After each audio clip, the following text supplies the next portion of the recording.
The final STEM Gogledd webinar of the school year. This is the final session out of a series of 5 webinars for STEM teachers and curriculum planners interested in developing STEM in their schools or colleges. A quick reminder about STEM Gogledd and what we do. We provide support for schools and teachers developing STEM and the careers and work-related experiences element of the new curriculum. We're also linking with Careers Wales and work with nearly 700 young people from 25 secondary schools across Gwynedd, Anglesey and Conwy, promoting STEM careers, courses, apprenticeships and training. So today's webinar is called Develop Your STEM Community. We're hoping to look at some of the steps that schools can take to develop or build their relationships with employers, industry and further education. Develop Your STEM Community is the 4th pillar in the IRIS STEM framework scheme, which we've been promoting to schools in the recent webinars we've been putting out since December. And to talk you through this, we've got several guest speakers who we're delighted to have with us this afternoon. We've got Emily Roberts from the Menai Science Park, or MSpark, who's going to talk about some of the amazing things that's going on in MSpark and the STEM community there. We've got Sian Ashworth from Sea Science, who's going to tell us all about STEM ambassadors and the Crest Awards. And she's also organised some ambassadors to come in and talk to us. We've got Greg Meredith, Owen Deakin and Troy Grindley from D-Side Defence Electronics Components Agency. And then David's going to wrap up with a look at our website and how we support the STEM community. So let's get started. Okay, building pillar 4. How can we develop our STEM community? Okay, so one publication that's full of advice and guidance to help teachers in developing their STEM community is the IRIS Research and Innovation Framework. It stands for the Institute of Research in Schools. And the slide shows the latest version of the framework development document, which was released at Easter this year. The document's available as a download once you've registered with IRIS, and it doesn't cost anything to the school. I can really recommend it to teachers and curriculum managers, and we've used a condensed version to create this series of webinars. Okay, so the IRIS research framework recommends that practitioners consider 5 aspects to develop STEM in school, and we're going to be looking at 4 of those over these webinars. These 4 aspects involve enrichment, careers, equity and community. And we've considered these 4 aspects as pillars which support a STEM framework in school. Pillar 1, which is about enrichment, is called Enriching the STEM Curriculum. This pillar helps schools develop and improve pupil skills using STEM activities. Pillar 2 is about careers signposting, and it's called Signposting the Future. It shows schools how to promote awareness of STEM careers and pathways. Pillar 3 is about promoting equity and inclusion, and it's called Capturing Talent by Removing Barriers.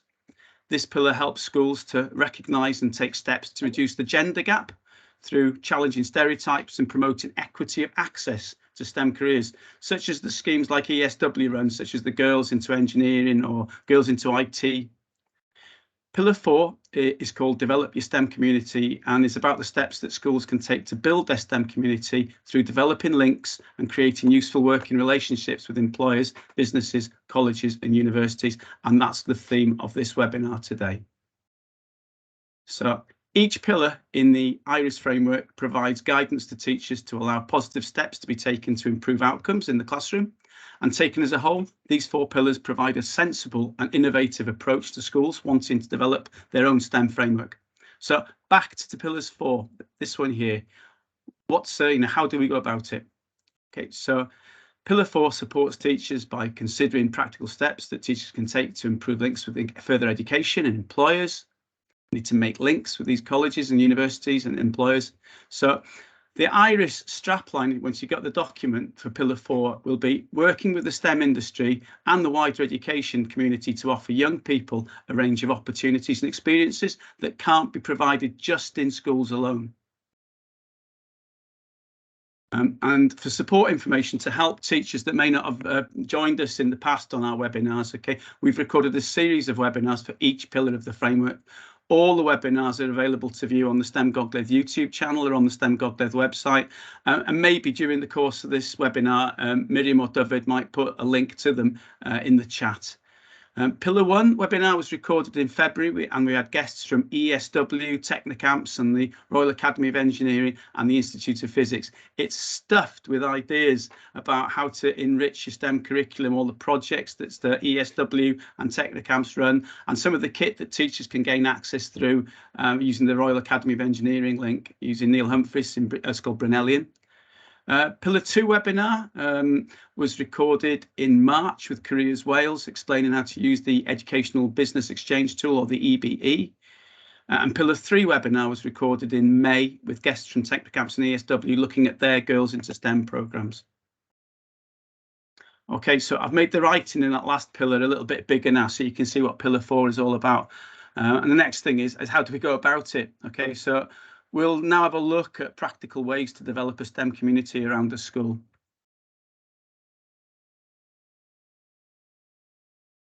Okay, so practical steps to develop a STEM community could include organising visits to and from employers using the new Careers Wales EBE, or Education Business Engagement tool. And we'll talk about that a little bit in a minute. Arranging STEM ambassadors from industry to come in and talk to your learners.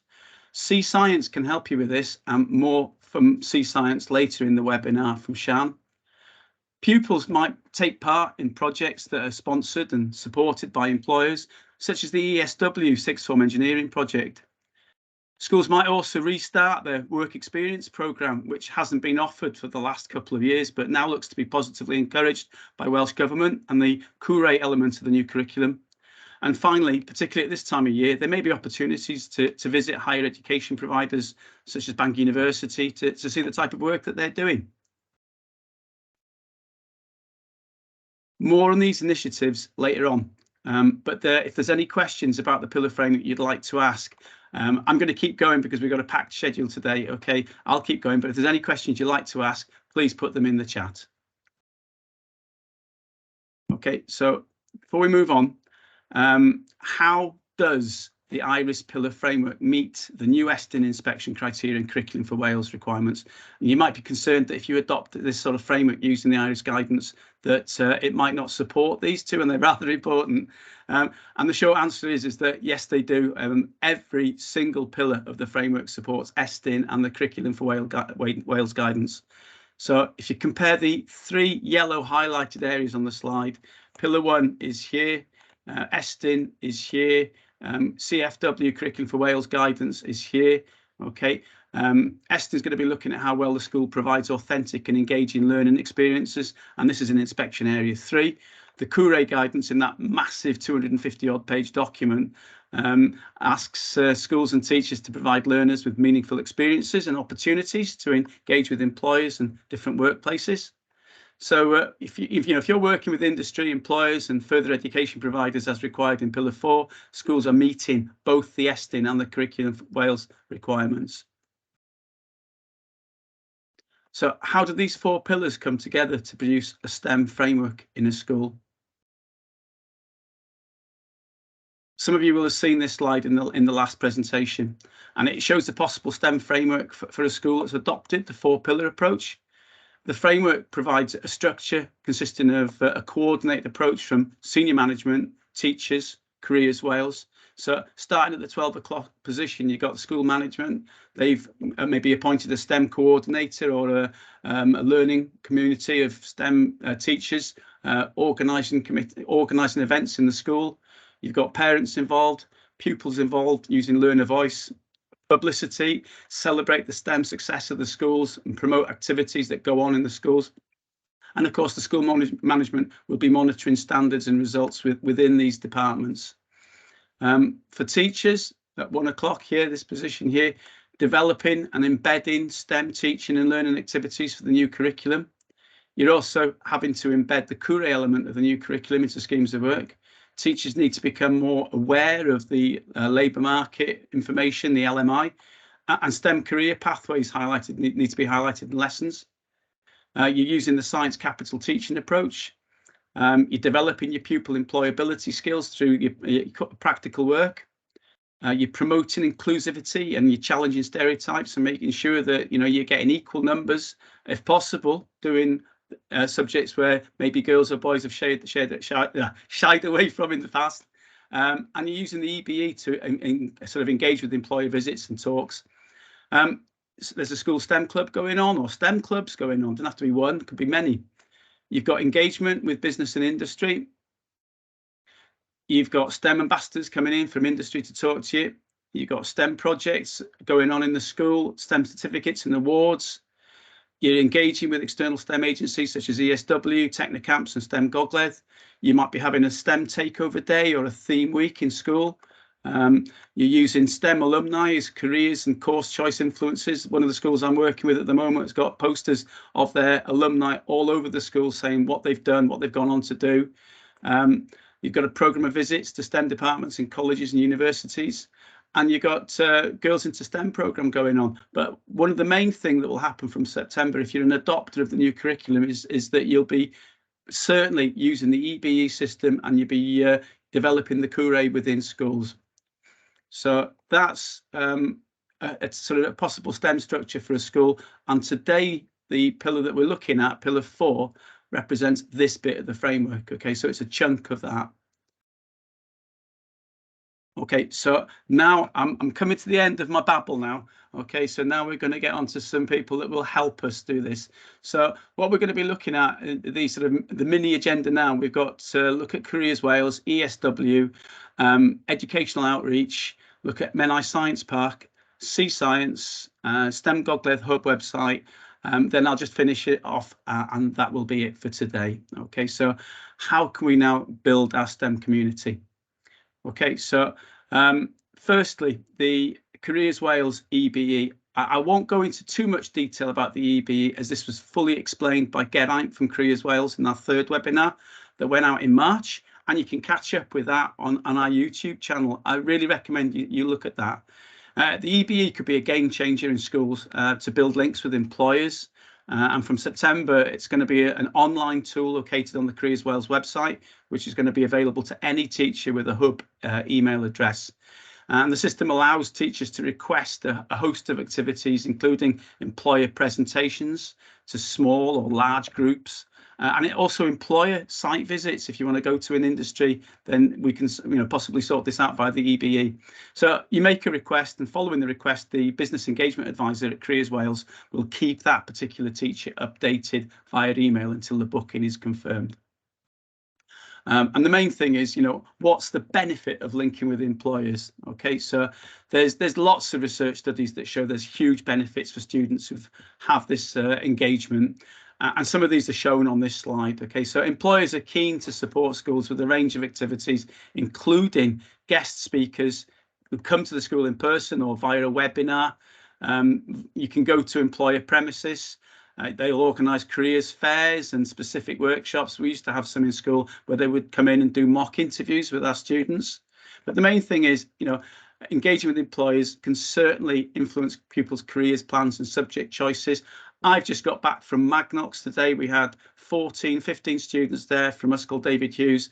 And at the end of it, one of the students says, I'd like to work here, So that's certainly been a success story for today. It motivates pupils to study harder. It helps pupils to achieve better grades. And there's been a research by the BBC showing that it can improve by at least a grade. It brings the curriculum to life. It can help young people make the link between that work that they're doing in class and the world of work. It makes the connections between it. But it motivates people to future careers. That's what's happened today. Okay, so I know that many of you teachers may have engaged already and know all about the sixth form project. Again, I'm not going to go into too much further detail about this because Alice Murray, one of my ex-pupils, who's the coordinator for ESW North Wales, fully explained the sixth form project in our 2nd webinar that went out in February. Again, you can catch up what Alice had to say about the sixth form project on our YouTube channel, on our website. But I've personally been involved in this for 10 years and I can really recommend it. You deal with all sorts of employers. The pupils work together as a team. They produce a product. They not sell it. It's not like a Dragon's Den, but they go to the Big Bang in Llandudno and then they sort of show off what they've learned and what they've done and the teamwork that they've done. I can really recommend it. Thirdly, educational outreach. Okay, it's something that many schools could look at developing, and by making contacts and links through visits to STEM departments in colleges and unis. Unis and colleges often offer schools outreach programs and open days for students, particularly at this time of year when their undergraduates are away. Colleges are keen to show students the type of research that goes on in their departments, because it's in their interest really to try and attract students to them. So it's in their interest to develop links with schools as well. It's worth taking groups of students to see these STEM departments that offer summer term activities if school cover arrangements will allow. And I know that they're particularly tight at the moment. So the two pictures on the right of the slide there are my year 10 having a look around the oceanography department in Bangor University a couple of years back. We went around the Prince Maddock, we had a look at sonar, we were looking at REX, we were looking at 3D underwater modelling. It was absolutely amazing. We were looking at the fisheries, developing shellfish in the Menai Straits. Tons of stuff there, tons of good physics, chemistry and biology going on in there. And also, just as sort of like a plug, Llanrydlo Menai are hoping to run an event called Codi STEM in September, October in the new term, which will be open to year 9 pupils from Anglesey to start off, and then hopefully we're going to spread that around a bit further. I'll keep you in touch about these types of events.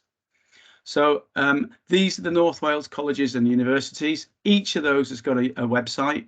Please check them out for further details of their outreach and their open days, and get the contact details of the school's liaison officers within the colleges. And don't forget to register with them to receive event emails so you can plot a visit to go and see them, to see the departments.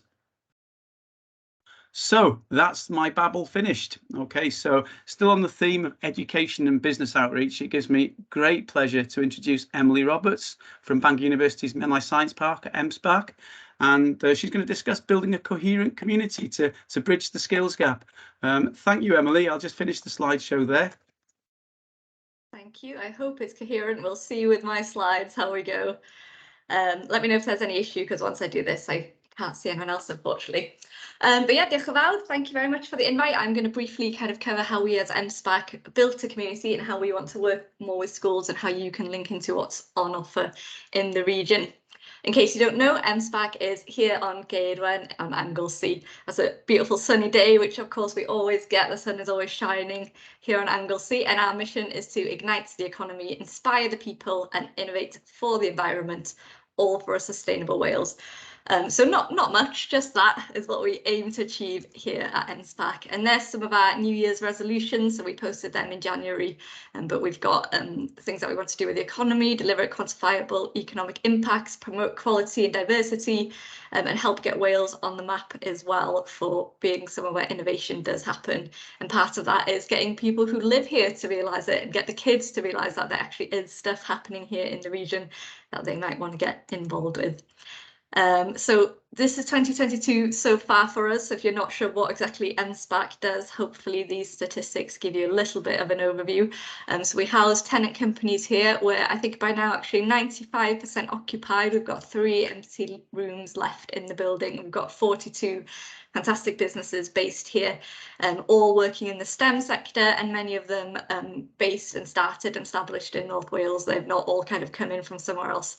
Many of them are local businesses, and their owners have been to schools in North Wales, so there's a good connection there. We've also got over 20 virtual tenancies, which are companies in the region we support. We've got 3 student startups, so we try and encourage students to start their own businesses rather than just learn what can they do with their PhDs. They can turn it into something commercial, so we try and promote that. We've created new jobs. We run, well, it's over 30 STEM events by now as well, and we do a lot of industry events. And we've had 1.5 million of investment secured for both ourselves and our tenant companies this year, which is good news. We've got space, we've got labs, we've got offices, we've got co-working. You can turn up here and have a cup of tea. You can come to one of our events, but we do try and stress that we are not a building. MSpark is not just bricks and mortar. It's what goes on here that makes it so important. We've got a community of people. Some of these are our tenants. Some of these are people who collaborate with us regularly. and they help us do our outreach work as well. So that involves being aware of the skills gap in the region, knowing that they want to employ, how do they make sure the employers of the future are ready, and we help them link into universities and trickle down to schools as well to prepare them for the jobs of the future. So STEM engagement at MSPAC has been sporadic since we opened. We worked with a lot of partners, including STEM Gogledd, who's on the call, to do different workshops. And we've been quite reactive. So schools or community groups have asked us, oh, do you do workshops on such and such? And we say, yep. And then we work out how to do it. We get the kids here, we deliver it. And it's fantastic to see them come here and come into the building, because the reaction we have from local children is, oh my gosh, this should be in Manchester or somewhere. And the fact that they don't think even such a building with such things happening should be here in North Wales tells us a lot about their expectations for their region. So really try and get children in here, show them what we do and the possibilities that are available in the region. And we do try and get our tenants down to talk to them about their work that they're doing and inspire them. And we also get adults, so that was a school event there, to come in, and so the teachers can see what work goes on here as well, because of course it's difficult for you to tell kids which jobs are available in the region if you don't know which companies are based here. So we try and do a bit of learning around that as well. Our first official partnership then became with Technicamps in Bangor University. If you've never worked with Technicamps, they're excellent at teaching things like coding, and they will come to your schools for free and do this. But we use them to make a club. So I have to explain, this is Sparky, our mascots for kids events. So we had Club and Spark Technicamps to do coding workshops, and we had them at least once a month in the evening. They were open to everyone, but a lot of the kids that we got were actually homeschooled kids, even though they could come in the evening. We had a lot of homeschool children come to learn coding, so we realised we had more to do to go out and engage with the schools. We then came up with Club Sparky, which I think and hope many of you on the call will be aware of. This is solely delivered through the Welsh language. It began online, but we were in school today actually delivering one of our workshops, and we work with partners, including Technicamps, but also people like Sparthino, who's one of our tenants, various teachers who want to donate their time, and some of our tenants as well. And we have lots of different workshops trying to focus on all aspects of STEM, not just the science and tech, but engineering and maths are equally important. So we are running those workshops as well. We also work with partners who are not based in STEM, but who want to help kids find STEM outreach. So we are on tour. MSPAC have got a location at the moment in Colwyn Bay and in Carnarvon. Feel free to drop by. We get kids to come over there and see what we do. We invite schools over. The kids can do all kinds of things in our makerspace. And we also work with local partners, including Gista and Tape in Colwyn Bay, who want to do outreach things, who want to provide workshop for kids, but who don't know how to get the kids in. So we work that way as well, and we invite them in. And we have very exciting workshops where they all leave ready to change the world, and it's fantastic. But we don't leave it there. We kind of target older, well, young people, I should say. These aren't children as well. So we recently had funding to run the MSPAC Academy. So this isn't just for graduates. We try and stress anyone, if you're a college leaver, even a school leaver who's got skills but no experience in the workplace, MSPAC has paid for 6 months of work placement for these people, basing them in an industry who is aware that they have the skills to do the job, but none of the work experience, none of the workplace experience, and may not even have the qualification on paper. And we found some really, really enthusiastic young people from the region who otherwise would not have been able to get a job because they couldn't say, yep, look, I've got this qualification or this experience that I can do this. So we try and have some continuation as well from the kids who've been here with their schools when they're younger to what we can offer them.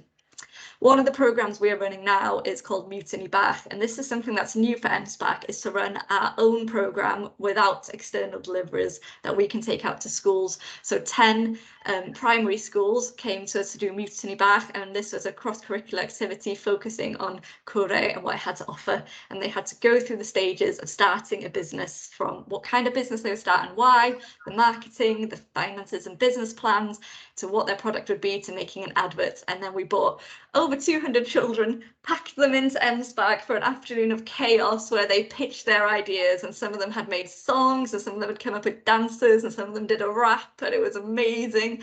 And we gave their school funding then to help continue them kind of with that entrepreneurial spirit. So maybe they want to buy a 3D printer for their schools after they use it and so on. That's up to them. So that's a programme we are going to keep running, and we actually are moving on to Mutiny Canol so that we can start it with the younger secondary school kids as well. So we are hoping to develop more similar programmes on different themes.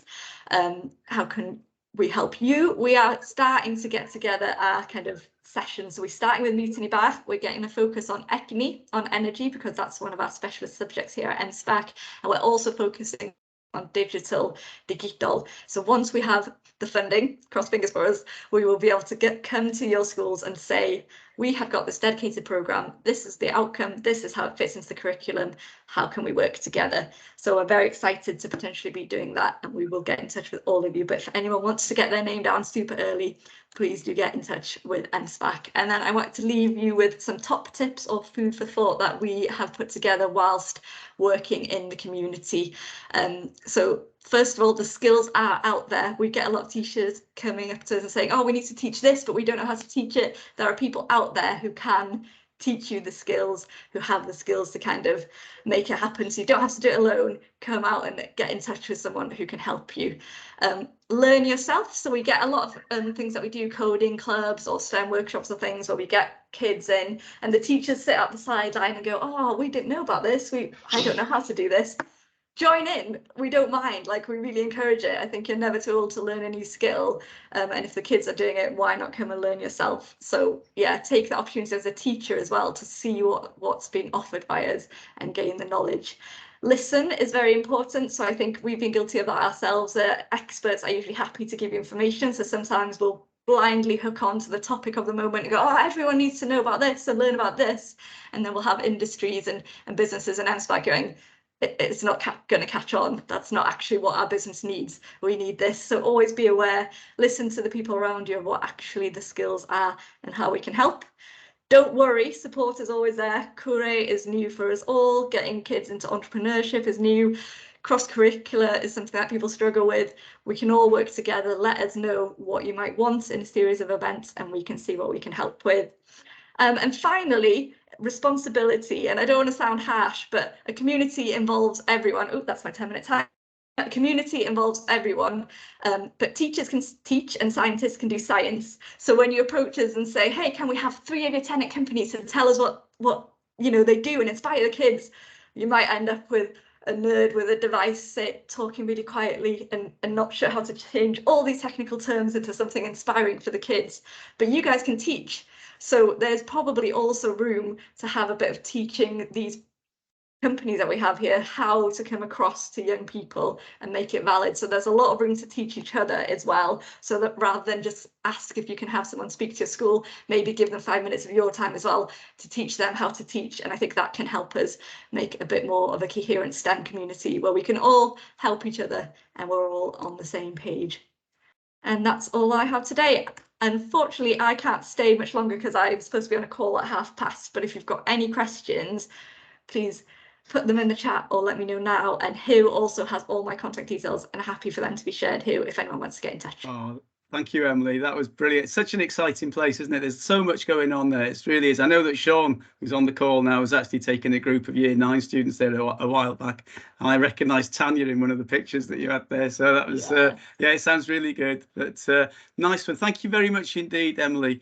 Can I introduce Sian Ashton now? Over the lockdown, STEM Gogledd. Cheers, Emily. Thanks very much. Over our lockdown, we went completely online, STEM Gogledd. And we introduced STEM ambassadors virtually to our students. And one of our greatest helpers was Sian from Sea Science. If we needed a STEM ambassador to come and talk to our students, Sian was just a call away and she could sort somebody out who was absolutely inspirational for our learners. So without any more introduction, Sian, thank you very much indeed for everything you've done for us over the lockdown. And Sian's going to talk to us about STEM Ambassadors and Crest Awards. Well, Pranawda, and thank you for inviting us to this meeting. I'm delighted that not only will you hear from me, but you'll hear from 3 excellent ambassadors from North Wales today who are going to talk about the real STEM ambassador experience. So hopefully you can see my slideshow. I'm going to offer you a brief introduction to STEM ambassadors. And this is my contact details, sean.ashton@c-science.co.uk. So why do we need STEM ambassadors? Well, the economic future, not just of the UK, but of any country, depends on innovation, knowledge, and progressive ideas and activities. But in order to do this, you have to have a workforce. You're not going to be able to rely on automation. You're not going to be able to rely on anything without the people who turn the wheels, create the wheels, and make it happen. So employment and skills is a very important part of the experience that we gain when we go through school. And BASE, as it was, is committed to ensuring that we have that workforce, that supply of talent pipeline. And STEM ambassadors are an important part of our efforts to increase the number of young people choosing to take science, technology, engineering, and maths. So who are they? Mainly professionals, including apprentices, working in science, technology, engineering, and maths. They could also be undergraduates, postgraduates. As long as you're over 17 years old and you have a passion and some expertise for inspiring young people with STEM, you can qualify as a STEM ambassador. They make a life-changing impact for young people.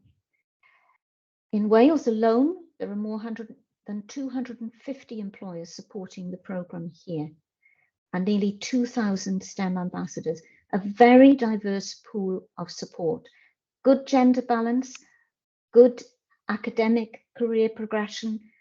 It's all there for almost any topic you could mention. The great thing is it's free of charge for schools. All STEM ambassadors are also DBS approved and come with insurance. And the idea is to support you as teachers, your school or organisation, and your own career as well. The shortage of occupations for skilled workers is evident. You could look at almost any career path within STEM and even beyond STEM to see that we really do need more qualified people going in for these subjects, whether it's the health service, the biological sciences, all engineering disciplines, civil, mechanical, electrical, electronics. The range of engineering disciplines is over 100 different skill sets. And you can see that how do we do this? How do we convert young people to consider these careers as, yes, it's for me? Because far too many people leave STEM subjects. If you look at the progression through school, they're very, very keen in primary schools. They find it interesting, engaging, and they aspire to become involved within the STEM world. But gradually, for one reason and another, they drift away from that. There's a lot of competition out there when you're a teenager, trying to decide on what career you want to do. And very often, it comes down to this, the science capital that you build up with students.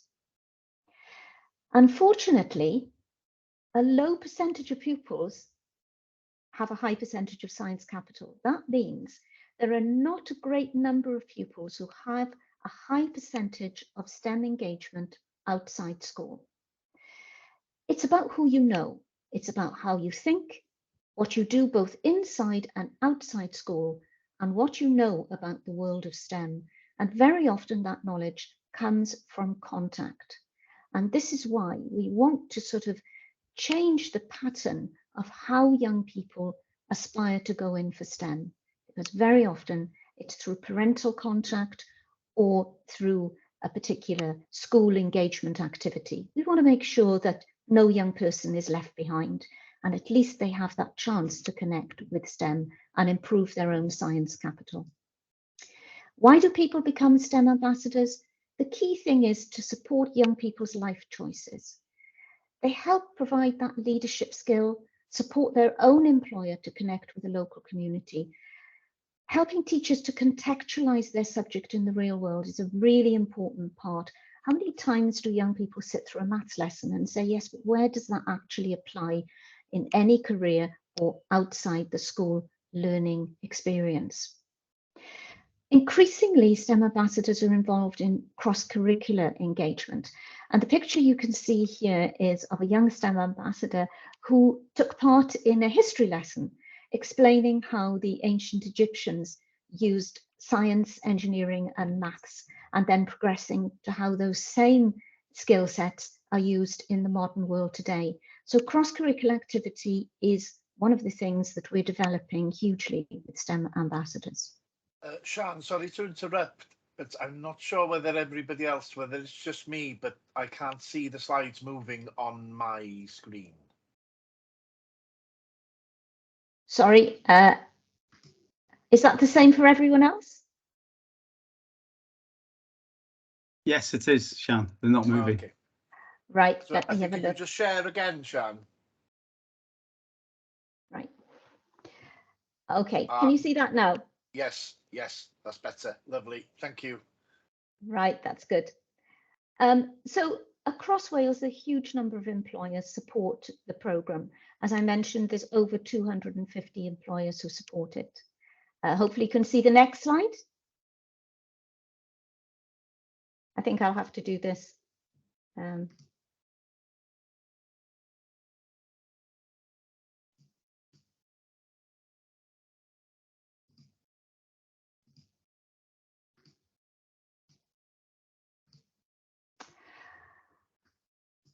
Is that a little better? Yeah, but they won't change, Sian, unless you actually go into the presenter mode on it. Right, let me see. Start the slideshow.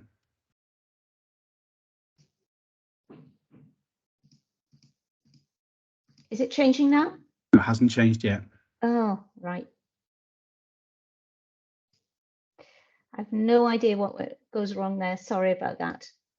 Maybe if you just manually click the slides as you go down, then if you've got that presenter view, and in that case. Yeah. Is that That's any working better? fine. That's working Ah, fine. brilliant. Yeah, that's Excellent. working fine. Thanks for your help. So those are some of the employers who support the programme across Wales. And I think one of the driving factors that we have here, what is really exciting, is how STEM ambassadors support the 4 purposes of the new curriculum for Wales, including cross-curricular skills.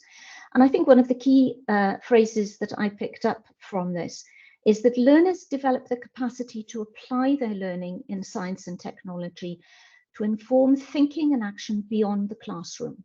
And it comes back, it captures all of the conversation that we had before about applications of STEM beyond the classroom. Task-driven problem-solving activities to encourage curiosity, making connections and transferring learning into new contexts. Design thinking and engineering, because the applications of any subject increase the effectiveness that you have as a learner. Almost all these areas of learning can be supported by STEM ambassadors.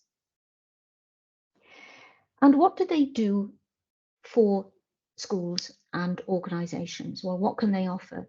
Workshops, primary, secondary, FE college workshops experience, work experience as well. There are some employers who take students on work experience, week or daily. Over the pandemic, they were actually doing virtual experience as well. One-off talks, curricular subject support, mentoring, that has become an increasing demand, particularly with Crest, Nuffield, projects like the Mullany Fund and Brightside.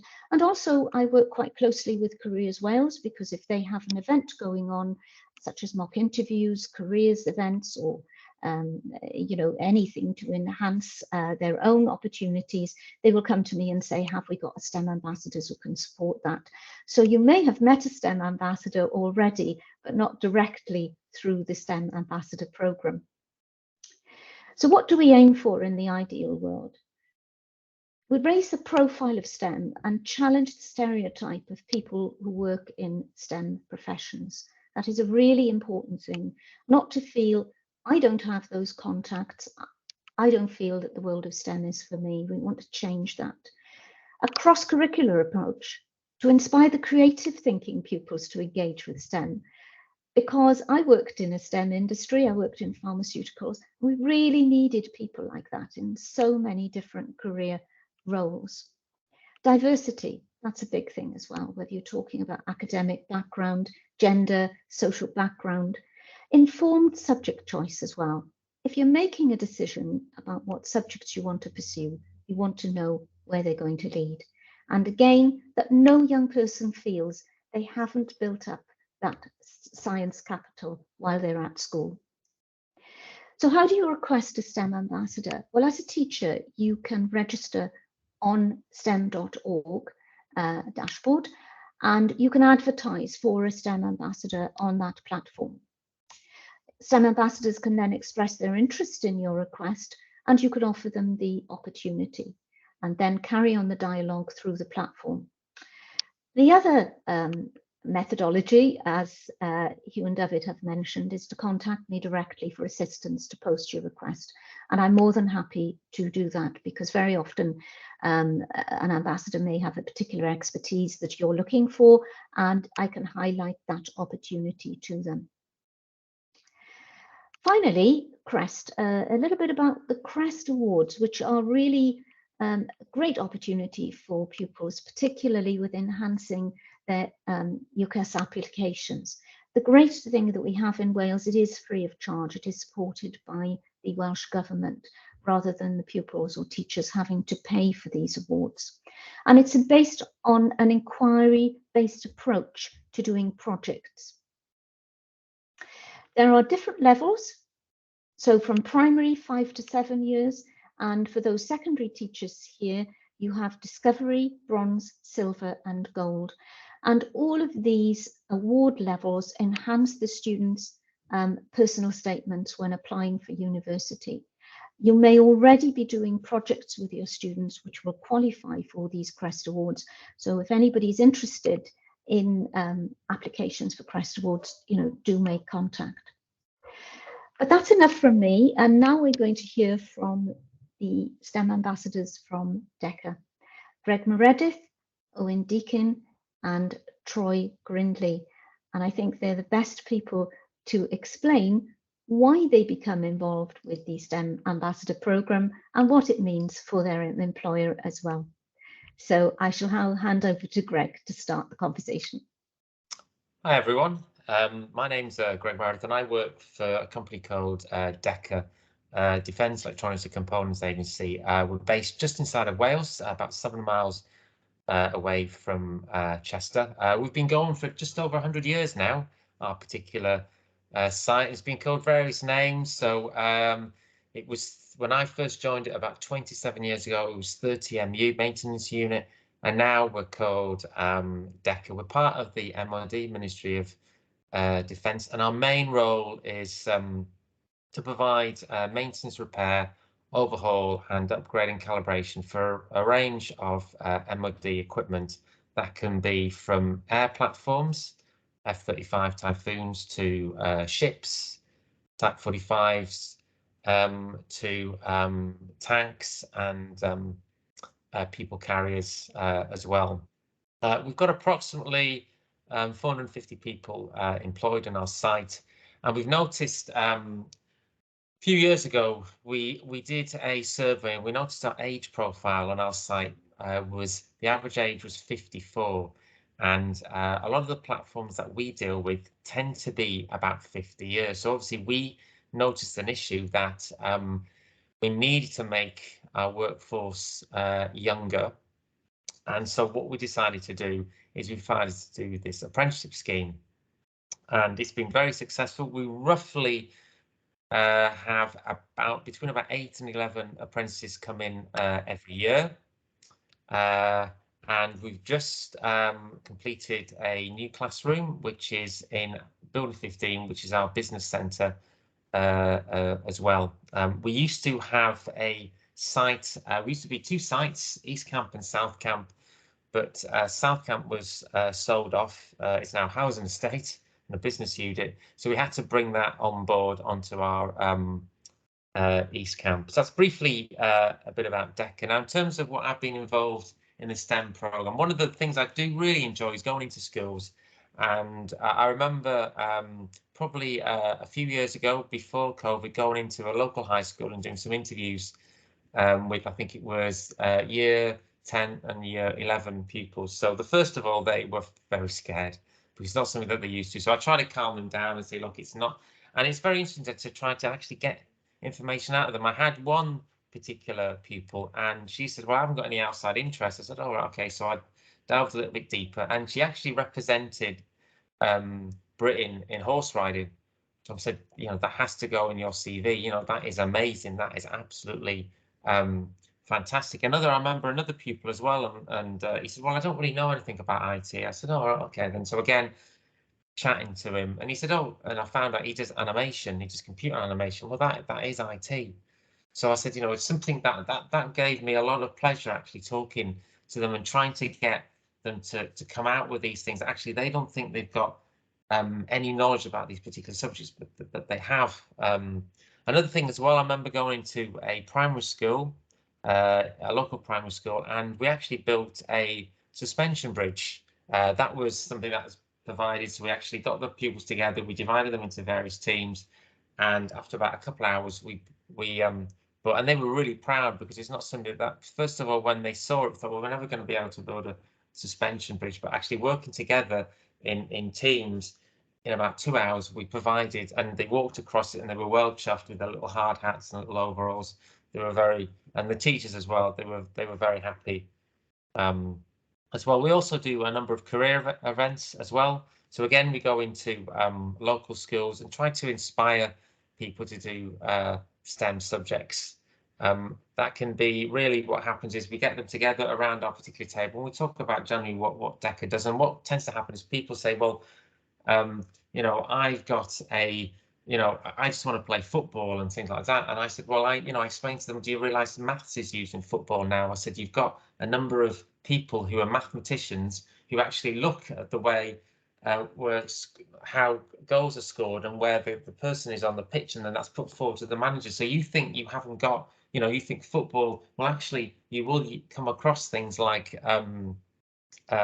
maths as well. So it's trying to it's what I tend to find is when I speak to pupils, is trying to find what interests them and trying to apply that to say about the science point of view. And also I tend to find that at that particular age, which is very important to get our apprentices involved, because youngsters speak differently to what people like myself speak. So when I bring the apprentices on board, they can speak at their level and they know how to chat to them and how to open it up. So when we go to events, so we went to an event a couple of years ago in Liverpool where we had the new aircraft carrier, the Prince of Wales.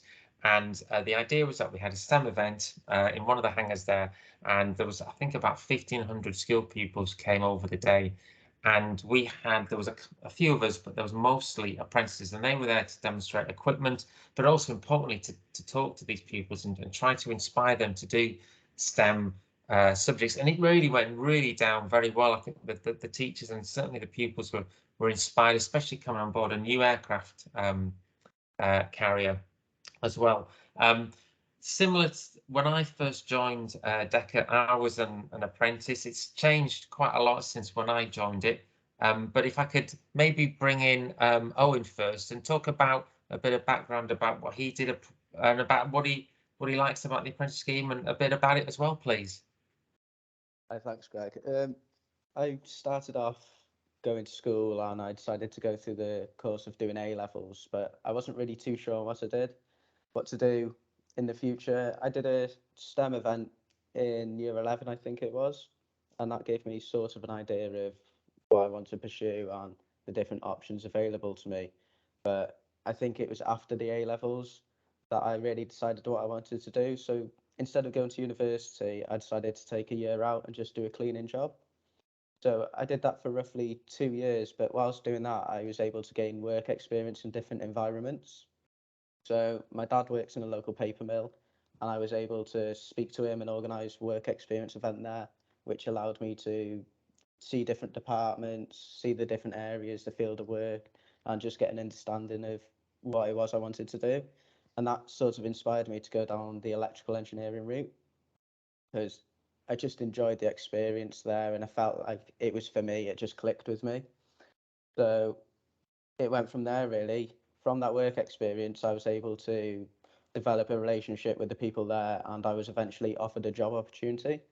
So I was working in the lab for just under a year as a contractor due to someone retiring and them not being able to permanently hire in the position. But that gave me the ability to network with the people in the company, word of mouth, and just get an understanding for what it is big engineering companies do. So that experience allowed me to apply for DECA, and I was able to get the role due to experience in the work I'd done and just skills that I'd been able to develop during that. At DECA, it's been really good just getting back in the learning system and getting used to being in education again. I thought I may struggle being a bit older as I'm 22 now, but I was able to just fit right in, and it's just nice being able to challenge yourself in a subject that you're interested in, because the more and more, I was a bit nervous and anxious going into college thinking I'm not really going to fit in here, I may be a bit older, I may find it hard to get along with it, and I don't know if I'll be able to learn as well as I was able to in the past. But I really found that I've just settled in as I should, and I've just really enjoyed it, to be honest. We've started to do a bit more experience on site at DECA now as we finished college about 2 weeks ago.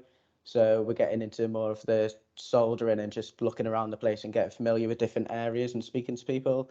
And I've enjoyed that as well, as the college is good, but it's the on-site experience as well and meeting people, because you don't really get an idea of the job whilst you're in college. You sort of pick up little cues here and there, but it's really when you're on site meeting people and seeing the actual processes that you get a good understanding, and it just helps you fit in really, and I'm really enjoying it at the moment. Thank you. That's good. Thanks for that. I want to, Troy, if you want to just share a bit as well, please. Okay, thanks, Greg. So I left school about 10 years ago. So I'm one of the real old ones in the class. I didn't really know what I wanted to do. So I took BTEC Sport for 2 years in college. Then I worked in a bar for 3 years. And then about the age of 21, I decided that I needed to try and get something of a career behind me. So I took electrical installation. I did it for 3 years at Bersham campus. But I wanted to work more in like the finer engineering section, so to speak, as opposed to going down the sparky route of house bashing and all that type of thing. Obviously, with the pandemic, there wasn't anything about in terms of apprenticeships right at that moment. So I went and did a year at uni for, what did I do? I did electrical and electronic engineering. But then I saw the advert for DECA and it sounded like the career that I really wanted to be in, because I enjoyed the finer side of electronics, so to speak. So like programming the board to work, fixing the board itself, and then testing it repeatedly until you get it spot on. So that was what appealed to me at DECA. With Owen as well, I've been in college for a year as well. So it's good to be on site finally, so to speak, because we haven't really been at DECA much. I've been around Christmas time, Easter time, and the past 2 weeks we've been at DECA as well. So it's nice to get an actual feeling of the type of work we're actually going to be doing. Because whilst college is very good and school is also very good, it doesn't give you that real world experience. You know, you're not working with people who've been in the industry for 40, 50 years and have seen literally everything that has come and gone, so to speak. So I think that's about it, really. I'll be honest with you. But I've really enjoyed it, and I can't wait to stick around and finally qualify in about 2 years' time. Yeah, cheers for that, Troy. What I'll do is I'll put my email address in the chat. So if anyone's got any particular questions for myself on Troy, by all means, drop me an email and get back to you. Just briefly, we do offer a 3-year apprenticeship scheme. The first year it's all college based, and then as the years progress, it's more shop floor based as well. And there's basically various different departments that the apprentices can be employed in, not only the technical aspect, but we've also got quite a lot of support services involved as well. So so yeah, if you've got any questions, I'll put my email address. By all means, drop me a line. Thank you.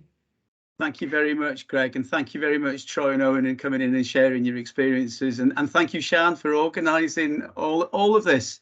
Well, I think that, you know, they say it all, because I mean, I think it's very well for students to say, well, this is a profession you can follow, but it's the people behind the profession that convinces people. And I think, you know, we've got really 3 very good examples here. I could also mention that DECA recently won the Wales STEM Award for widening inclusion and diversity because of the huge amount of efforts they've done to bring nearly 20 new apprentices into the STEM Ambassador Programme. So they are fantastic support up there in North Wales, and I thoroughly think that they've given you a really good example of what STEM ambassadors really are. Cheers, but well done, guys. Thank you very much indeed. That's really kind of you for coming along this evening. David? Yeah, thanks. And again, I think just what we've seen now from Sian and you gents from DECA is that's what it's all about. That's what's going to inspire people, is to hear your story and how you got there. And I think, you know, this is a great example of how we can make a difference, and how Sian in particular, in terms of the whole scheme for STEM ambassadors, how important that is to be able to support teachers to increase their STEM community. Because I think it's fair to say, here will make faces at me if I'm saying anything that's wrong here, but some schools are excellent at doing this sort of stuff and bringing people into the class and bringing people into schools. Some schools are notoriously bad and don't do anywhere near enough of it. And then you have the schools in the middle that would do lots more of it, but, you know, by introducing them to STEM ambassadors and what their STEM community locally is, we can improve that. So this brilliant. So yeah. So I'd like to thank all of you for coming today, and yeah, maybe opening some people's eyes to what can be done, and you know, and giving people ideas as to how that can come into the classroom. Anyway, I digress. I normally do, but all I was going to do is, it was just compliment that really, in terms of just showing, and I'll just share a bit of my screen here so that we can see a bit of. I'm just going to show you briefly the STEM Gogledd hub, so hopefully people can see the page I'm showing. Who you can give me a thumbs up, because I can see you, so you can give me a thumbs up. So this is just this is the STEM Gogledd hub. So it's our little portal really, where we have information. We're at the moment we're working in Conwy, Gwynedd and in Ynysmôn, and supporting schools and supporting pupils to take an interest in STEM and to help them maybe along in their journey. We have STEM mentors who work one-to-one and in groups in schools. So they've been working with schools across the patch on various different things. So one of the things, and I was going to show you here, was in terms of the community, and I'll change the page to English, if you don't mind.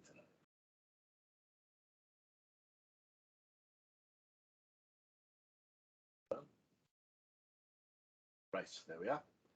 So here, if you can see various sections here, and I'm not going to go through this, but there's links to different sections, like we've got Careers Wales here, new curriculum.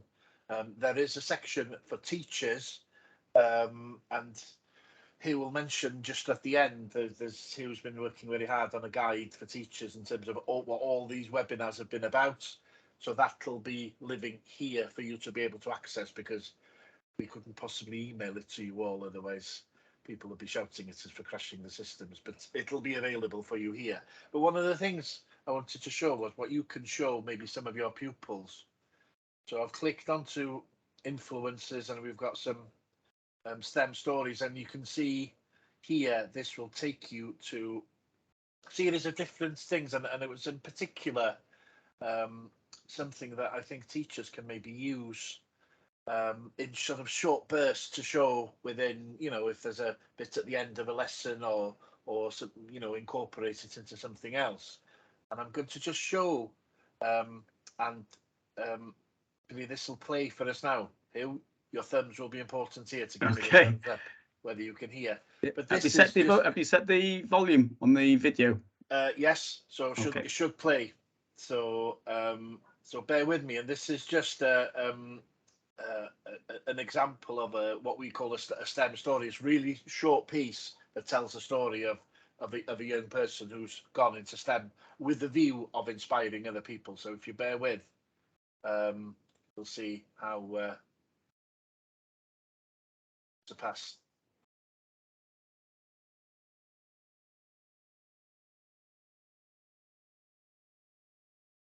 Not playing the sound of it.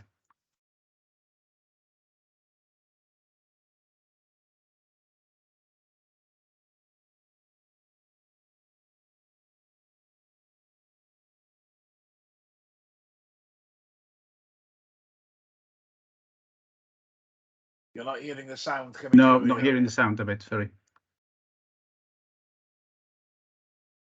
Go back.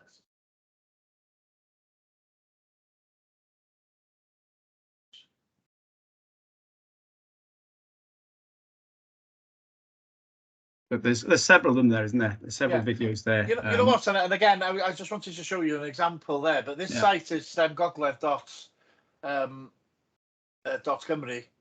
And then we'll send all the links out to this. And this is just an example of how we can use information and build more collateral, if that's the right term, for to help teachers and to support teachers.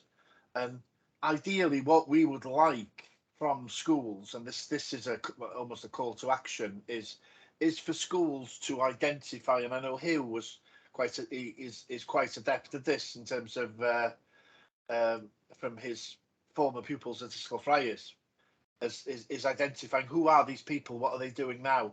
So using former pupils, alumni of the schools, to be able to show, well, listen, this pupil went to this school and then gone on to do this. And I think that's a really key thing that we're not doing enough of, and I think we could capitalize more on that. So, you know, so that will be great. And that, again, that's going to support people like Sian with more potentially STEM ambassadors to come through. So I would just urge you to go and have a look at this, and also talk to us, get in touch with Hugh and see, you know, oh gosh, we've got this, you know, ex-pupil who'd be really great at doing, you know. So we're always on the lookout really for more people to take part in sort of in vlogs and just little short films that we can share with people. So yeah, so please have a look at it and get in touch with Hugh in particular to sort of give your view and see, well, we could do more of this or we could do more of that. So yeah, brilliant. Okay, David, can you see what I'm showing on the screen? I can indeed. Okay, so just to go through that with David, what David has said again, in the student zone and STEM influencers there, click onto that, go into there, and it'll give you loads and loads of sort of influencers and little stories, small STEM stories about what pupils have done and what they've gone on to do, which school they've gone to, what subjects they've done at GCSE and A level, and if they've gone to university, which course they've done there, or if they've gone to college, what course they've done there. So all that information is on the website there, and if you've got any examples that you'd like us to put up there, we will do with pleasure. Yeah, David was talking about some of the STEM ambassadors. We've got several videos on our YouTube channel of local people who are working in industry, talking about their careers and what choices they've made in school. And then just to finish off today, thanks very much for joining us this afternoon, guys. Just to finish off, as David was saying, we've been over the last 2 or 3 years, and particularly over the lockdown, I've been putting a booklet together to help teachers I'm just going to put it onto the. That's better. Okay. Talking about the STEM support guide, which I've been written to support the 4-pillar strategy we've been talking about, and it's available now to you as a download. It's too big to send. I know everybody that's in Gwynedd can't take an email that's bigger than 8 megabytes, so you're going to have to go onto the website and download it. It's 132 pages. Stuffed full of useful information about businesses, companies, STEM agencies, contact links, competitions, useful web links. It's been put together from sources all over North Wales and nationally, and it's been written to provide STEM teachers with guidance and examples of good practice from schools across the region. And it also aims to provide school SLTs with guidance that could support the creation of a STEM development plan for the whole school. So in terms of what we've been looking at today, we were talking about 4 pillars. This is enhancing the STEM curriculums, all that information that's there, how to go about doing it, who you can get in touch with, signposting the future, looking at careers, who you can get hold of there, looking at alumni, role models, capturing talent by removing barriers, looking at equity for STEM careers.